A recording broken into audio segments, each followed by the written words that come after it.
Selamat malam pemirsa, jumpa lagi dengan saya Balkis Manisang di Perempuan Bicara yang kembali membahas soal bagaimana perjalanan kasus persidangan dari pembunuhan Brigadir Joshua yang kita ikuti sudah hampir 3 bulan lamanya sidang ini berjalan.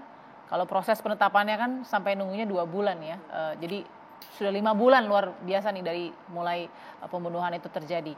Oke, sekarang yang menjadi perhatian publik adalah hasil poligraf, begitu kan, yang kemudian mengindikasikan beberapa diantaranya bernilai minus, diindikasikan bohong. Salah satunya adalah Putri Chandrawati dan Ferdy Sambo. Nah, bagaimana kita bisa membahas dan menganalisa ini? Saya sudah ada Ibu Elsa Syarif sebagai praktisi hukum kita malam hari ini. Apa kabar Bu Elsa? Baik, selamat malam. Assalamualaikum warahmatullahi wabarakatuh. Waalaikumsalam warahmatullahi wabarakatuh. Ada Uni Febi Mutiara Nelson, pakar hukum pidana dari Universitas Indonesia. Uni Febi, apa kabar? Baik, alhamdulillah sehat. Balkis sehat? Sehat, alhamdulillah. Terima kasih Uni Febi. Dan Mbak Popi Amalia, psikolog kita yang sudah siap untuk melihat kesesuaian apa dari hasil indikasi berbohong dengan ekspresi yang sangat nyata dari para terdakwa. Ya. Mbak Popi, apa kabar? Alhamdulillah sehat. Selamat malam semuanya, pemirsa semuanya sehat semuanya. Oke, kita akan lihat dulu bagaimana apa yang terjadi dengan persidangan setelah hasil poligraf atau proses dari hasil poligraf. Silakan. Hasil uji poligraf atau tes kejujuran terdakwa pembunuhan berencana Nofriansyah Yosua Huta Barat diungkap dalam sidang. 2 terdakwa yakni Richard Eliezer, Ricky Rizal terindikasi jujur. Sementara Ferdy Sambo, Putri Chandrawati, dan Kuat Ma'ruf terindikasi bohong. Kalau terdakwa Sambo apa? Terindikasinya apa? Minus. Siap. Minus. Siap. Kalau minus apa? Terindikasi berbohong. Terindikasi. Siap. Sebutin aja besar. Tidak apa-apa, kamu ahli kok. Siap. Terindikasi berbohong. Siap. Kalau terdakwa Putri? Terindikasi berbohong. Terindikasi berbohong. Kalau terdakwa Kuat? Terdakwa Kuat jujur dan terindikasi berbohong. Oh, abu-abu dia, jujur dan terindikasi berbohong. Baik Ferdy Sambo, Putri Chandrawati, dan Kuat Ma'ruf bersikeras telah memberi keterangan yang jujur. Kuasa hukum ketiganya pun juga mempertanyakan akurasi hasil tes poligraf. Baik, yang pertama saya langsung ingin ke Bu Elsa sebagai praktisi hukum. Bu, saya dengar-dengar Ibu juga pernah mendampingi terdakwa di tes poligraf, ya kan? Pernah ya Bu ya? Melihat atau enggak melihat? Bukan poligraf tapi lie detector. Lie detector, oke. Iya. Semacam untuk melihat kesesuaian. Sama, lebih canggih poligraf. Lebih ya. canggih poligraf, oke. Dengan hasil yang ada nih, terlepas dari alatnya poligraf atau lie detector, seberapa membantu ini untuk keyakinan hakim sebenarnya, Bu Elsa? Ya, sangat membantu. Oke. Walaupun itu bukan suatu pembuktian ya, tetapi suatu petunjuk yang membantu jika terjadi keraguan-keraguan bagi majelis hakim. Oke. Karena masalah pidana itu berkaitan dengan keyakinan hakim itu mutlak ya. Oke, contoh Bu Elsa, kita lihat nih ya hasil poligrafnya, kita baca satu-satu ya. Ini hasilnya nih. Ini kayak ujian juga nih di sini kita lihat. Hasil dari Ferdy Sambo minus 8 yang artinya terindikasi berbohong. Putri Chandrawati minus 25 sama terindikasi berbohong. Kuat Ma'ruf plus 9 dan di pemeriksaan kedua minus 13. Ya, jadi ini benar-benar kontras nih ya Kuat Ma'ruf. Ricky Rizal plus 11 dan plus 9 masih konsisten dengan indikasi jujur. Dan Richard Eliezer plus 13 indikasi jujur.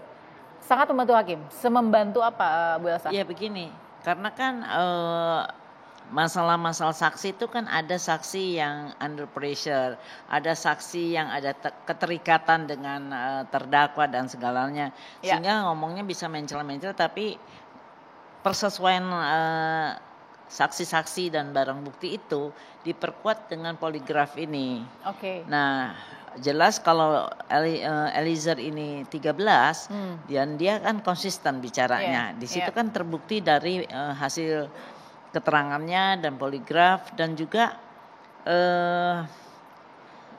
Sambo minus 8. Tapi yang paling minus adalah Putri. Nah, kenapa Putri? Dia ini ada satu, menurut pendapat saya, analisa saya, dia ada satu penyesalan, ada suatu tidak terima bahwa dia akhirnya terlibat penuh di dalam kasus perencanaan pembunuhan ini. Dan bisa-bisa dia menjadi satu otak ataupun penyebab dari terjadinya perencanaan pembunuhan ini. Tidak menutup kemungkinan bisa jadi otak pembunuhan. Iya, tidak dari analisa dia begitu tegarnya setelah terjadinya penembakan itu, kematiannya Yosua, dia masih bisa mengadakan acara makan-makan, kemudian dia masih bisa memerintahkan untuk menarik Ricky Rizal menarik dana-dana dari rekeningnya Yosua atas nama Yosua. Ya, terus kemudian memberikan hadiah-hadiah handphone, menjanjikan uang dan segala rupa, dan sempat juga dia mau membantah, tapi Eliezer punya rekaman bahwa dia waktu memberikan satu hadiah-hadiah itu menggunakan gelang yang sama. Ada bukti pada saat foto ya? Dan pada saat dia bicara pun pas gelang itu dipakai. Jadi memang saya bilang nggak ada kejahatan yang sempurna dan tidak ada kebohongan yang bisa ditutupi. Pasti ada peluang dan dia akan tutupin kebohongan terus sehingga jadi minusnya banyak sampai 25. Jadi jaring kebohongan justru menyulitkan posisi dia. Dan kalau saya lihat Pak Sambo itu karena dia udah jelas saya memang melakukan bertanggung jawab dan ya dia cuman tinggal mengatakan saya tidak nembak atau nembak. Nah, apakah dia menembak atau tidak menembak, tapi dia menyuruh jelas pembuktian dia menyuruh menghilangkan barang bukti itu udah jelas antara 15 sampai 20 tahun lah ya. Bisa kenanya. Harusnya ya. Perencanaan. Berarti Bu Elsa akan kaget kalau di bawah itu maksudnya. Iya. Baik. Sorry. Karena saya sudah ada pengalaman. Praktisi nih ya. Ini udah jelas praktisi senior nih hukum. Yang jelas kan Pak Antasari kan sempat 17 tahun. Betul. Pak Antasari Azhar ya. Kita antara itulah 15 mau menyuruh atau menembak. Ya kalau hukuman mati mungkin agak kalau nggak hukuman mati juga nggak perlu ya. Cukup 15 sampai 15 dan 20 itu udah maksimal saya pikir. Dan juga saya pernah juga beberapa kasus perencanaan juga pembunuhan. Itu juga kena 15 tahun. Tidak mungkin di bawah 15 tahun. Baik. Tidak mungkin. Saya mau ke Univebi Uni. Ini kan berarti ada tadi poligraf atau mungkin biasanya juga ada lie detector ya. Itu dilakukan karena hakim nggak yakin, ya? Atau memang sudah yakin ingin lebih meyakinkan? Iya, poligraf itu kan dilakukan pada saat tahap penyidikan juga ya. Jadi sebelum masuk ke persidangan. Jadi bukan karena perintah dari hakim. Tujuannya adalah kemungkinan ada keraguan dari penyidik sebenarnya dari keterangan-keterangan dari saksi-saksi dan keterangan terdakwa yang diberikan pada saat penyidikan, sehingga dikuatkan dengan poligraf ini. Nah, kalau kita lihat poligraf itu di dalam alat bukti di dalam 184 KUHP itu kan tidak ada termasuk sebagai alat bukti salah satunya. Apakah dia menjadi bukti surat atau bukti ahli, kan itu yang menjadi perbincangannya poligraf ini. Kalau dia bentuknya hasil dari pemeriksaan tadi plus 8, plus 13, minus 25 misalnya ya. Kalau dikeluarkan dalam bentuk surat seolah-olah itu menjadi alat bukti surat. Tapi dia tidaklah merupakan alat bukti surat yang dimaksud di 184. Nah, kemudian untuk dapat dikatakan sebagai alat bukti dia apa? Dihadirkan ahli ke dalam persidangan, ahli itu membaca hasilnya, maka dia menjadi keterangan ahli. Nah, menurut saya tadi kalau menurut Bu Elsa itu merupakan alat bukti petunjuk gitu ya. Nah, kalau saya karena ahli menjelaskan di depan persidangan, maka dia menjadi keterangan ahli. Nah, tujuannya apa? Apakah nanti keterangan ahli ini sesuai atau tidak dengan keterangan saksi-saksi atau keterangan terdakwa nantinya. Jadi di situ letak kenapa pentingnya poligraf ini. Jadi nanti hakim membantu meyakinkan hakim, kalau Ibu tadi mengatakan sebagai petunjuk, membantu meyakinkan hakim untuk menyesuaikan antara keterangan terdakwa, keterangan saksi dan hasil poligraf. Seperti itu. Nah saya mau ke Mbak Popi ya. Mbak Popi, posisi yang tadi jaring kebohongan dan segala macam itu kan bisa terbaca dari ekspresi dan hasil-hasil yang ada. Ketika dipaksakan atau diletakkan tadi under pressure, ditekan oleh hakim misalkan, soal bagaimana ketetapan hati seorang putri memaksakan konsisten bahwa saya adalah korban dari kekerasan seksual, itu terbaca atau tidak, kita berikan dulu informasinya sambil Mbak Popi nanti akan menjelaskan. apa yang saudara sampaikan pada saat pelecehan mengenai dalih pelecehan tadi, sampai hari ini pada akhirnya Mabes Polri membatalkan SPDP mengenai hal itu. Mohon maaf Yang Mulia, mohon izin. Yang terjadi adalah memang Yosua melakukan kekerasan seksual, pengancaman, dan juga penganiayaan dengan membanting saya 3 kali ke bawah. Itu yang memang benar-benar terjadi. Kalaupun Polri memberikan pemakaman seperti itu, saya juga tidak tahu.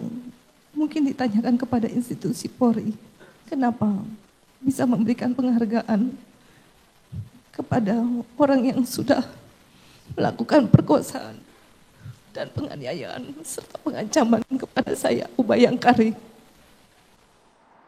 Iya, pada potongan sidang itu Mbak Popi, apa yang dilihat?